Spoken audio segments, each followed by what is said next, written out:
Drink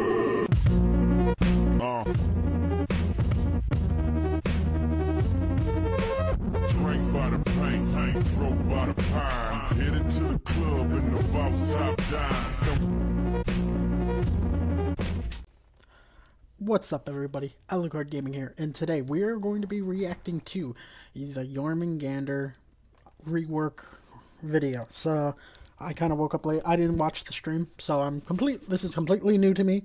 I hope he's gonna be broken or not. No, I wouldn't mind if he was meta. I wouldn't mind if they made him meta because hasn't been meta since he was released. Things I would like to see before it starts. I don't know what's gonna happen. Is like, I think it'd be cool if he had an automatic knockdown that gives a hammer slam that's just guaranteed. It just doesn't do enough, as lot as damage, but it's something that can be just normally happening without being out of stamina and stuff. Like, that'd be kind of cool. Maybe some more chain pressure. Like, he'll have light, heavy, and heavy, light. Like, he can get two heavies. He'll be able to chain them quicker. Maybe I don't know. I really don't know what they can do with JORM. Let's just get right into this. Let's watch this. Right, well, hello and welcome to the JORM I'm excited. Video. So I'm going to run you through what the changes are to the hero, where we're going with this, brand new moves, all sort of cool stuff. So to get started, I want to make sure that it's like I address the fact that we're really trying to move away from Stamina Bully as an identity, especially for JORM. So what we've been doing with this hero is that we've really looked into how can we make the hero interesting and still have a gimmick, something that lets the hero be unique, have something that's really different and very almost specific to the hero.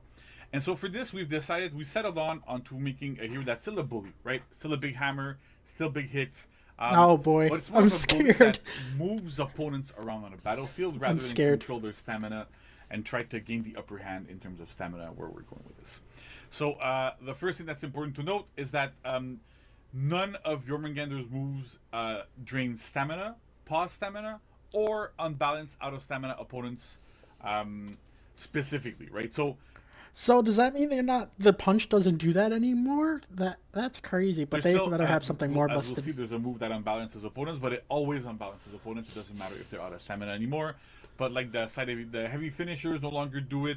None of his bashes do it either.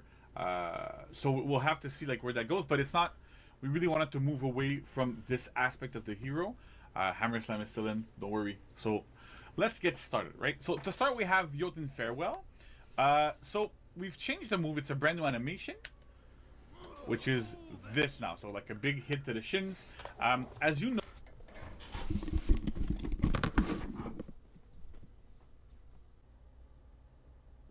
Didn't I fucking say? Sorry for the language. Didn't I say they were gonna give him a neutral thing to knock people down just without having to be out of stamina? Oh my god, that's gonna be so stupid. So this attack always unbalanced. That's painful. So you can always do Jotun Farewell into Hammer Slam. Works quite well. 74 damage! MS, and it is also feintable.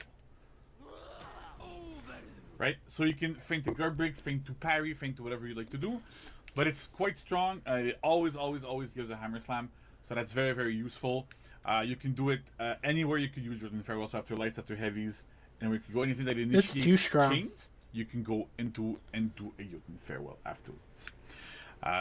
We've also did a change to JORM's heavy finishers. So as before, this looks like to be exactly the same, right? Damn. The big difference is on top. They go farther. Top did not used to move opponents back, where sides would. So now all three sides do it. Okay. All three sides can lead to a wall splat to gain additional damage.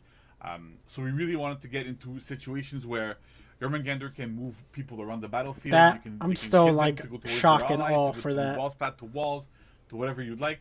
But really, it's bullying them around and moving them around the battlefield quite a bit there. And keeping the spirit of this, we've also added another new move, which is called Venomous Sting. So this is that when you press heavy after landing a guard break, right? So I can do it from here. So as you can see, it's similar to the heavy finishers, where when you land those attacks, they always displace your opponent, move them around. You can wall splat them, get them into a wall, get big damage.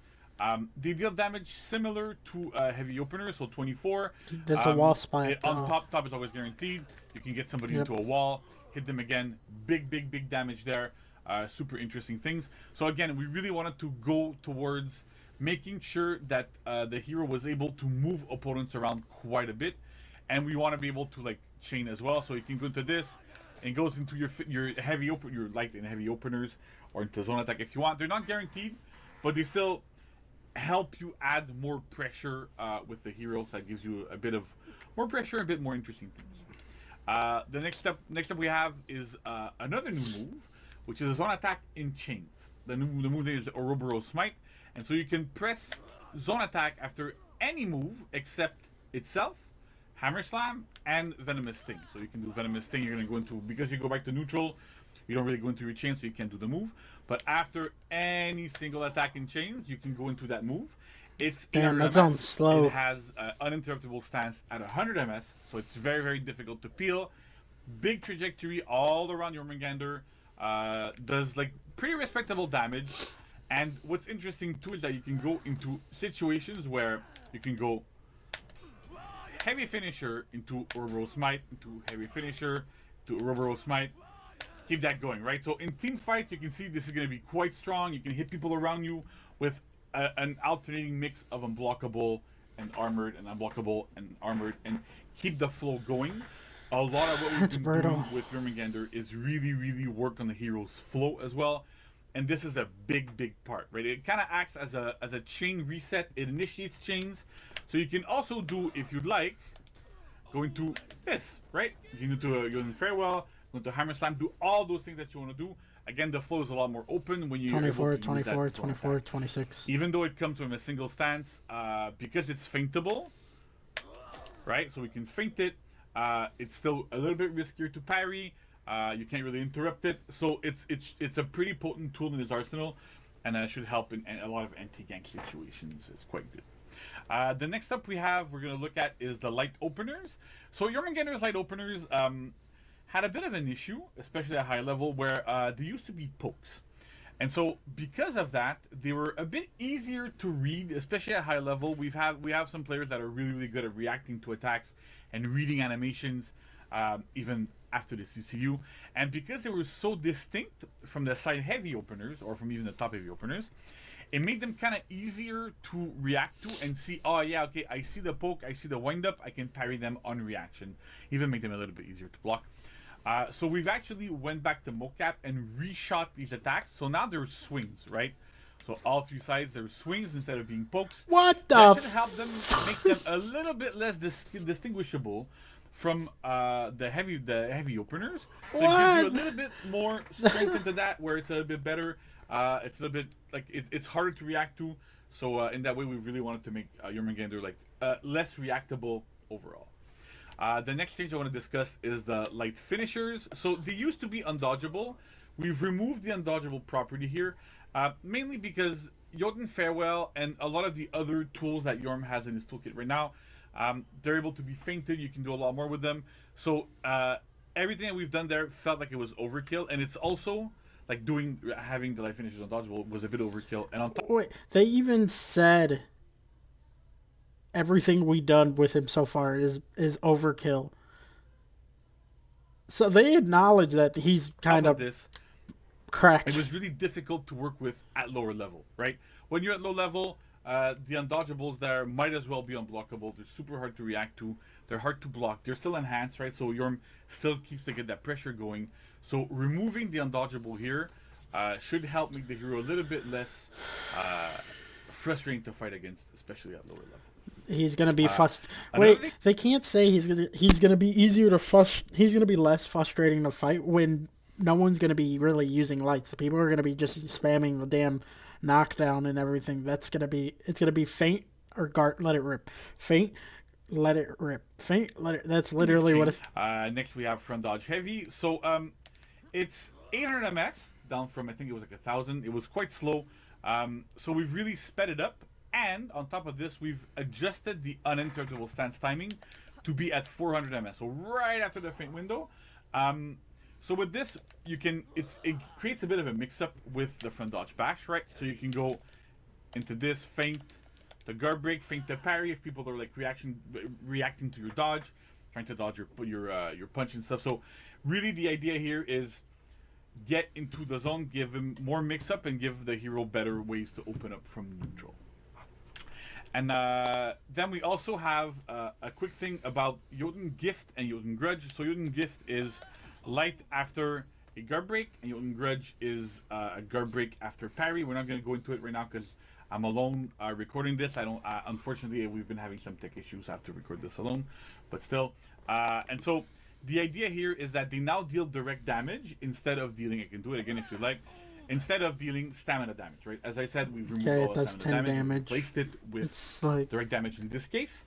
The idea here is that, first of all, we want it to be useful, right? The stamina damage was useful in creating some sort of I'm going to unbalance you type of situations because we're moving away from that a little bit. But at the same time, what is interesting is that it gives you more options, right? Because depending on the situation, depending on if there's walls nearby, depending on what's going on around you, if your opponent's out of stamina, it might be better to do light into throw into hammer slam. Or if there's a wall, it might be better to do venomous sting into a wall, into a top heavy to deal more damage. So one of the things we're really trying to go towards in this revamp, and a lot of what we've been doing, is emphasize and have a lot of focus on choice. We want players to have different options at different times. Sometimes there's things that are optimal in whatever situation, but the idea here is that we really, really want to have these things be open up. You can make your choice, you have options, you can decide on your own play style, on what you want to do, on what's going on around you, what is the best source of damage, what would you prefer to do. Sometimes it's better not to do a hammer slam because you're going to get back up with full stamina. There's a lot of different things that we're looking into here, so we hope this is really interesting here. And then finally, last but not least, last little bit of nugget of cool stuff. As some of you have seen, we've actually had a bug in the game a little while ago where the front dodge heavy had a slightly different animation, and people I saw a lot of people actually like thinking about where would this move be used from. It's actually on Jormungandr's new sprint attack. So when Jormungandr runs, you do sprint attack. This is the big attack that we've had right now. That you saw a little bit of the animation where he jumps forward and hits people on the way down. So again, another. He said, "Come on and slam." Sometimes we go there. We're not 100% sure we're going to be using them for. We're trying to do like cool stuff. So this is one of those moves that looks really cool. Doesn't really change anything in Jorm's game plan, but just again, we wanted to go back to how do we make the hero more enticing, look cooler, have better moves, have better flow. So that's about it for me. So thank you. We hope you love this rework. Please leave feedback everywhere you usually do. See, the thing is like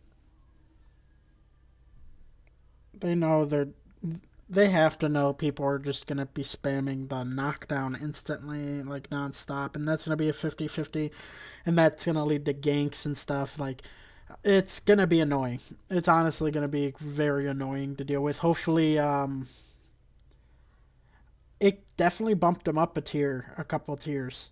He actually might be A tier now. I don't think he's S, because his slam is good in terms of just knocking people down to get one heavy off, yeah, but that's about it. And who knows how much revenge that's going to give, especially in 4s where they have damage mitigation and stuff and all that. So, hope you guys enjoyed this. Let me know what you guys think down below. Be sure to like, comment, and subscribe. I'm going to be posting the Game Award reactions later on today and throughout the rest of the week, so I hope you guys stay tuned and watch that as well. I will see you guys later. Peace. Tell me what you guys think about them below.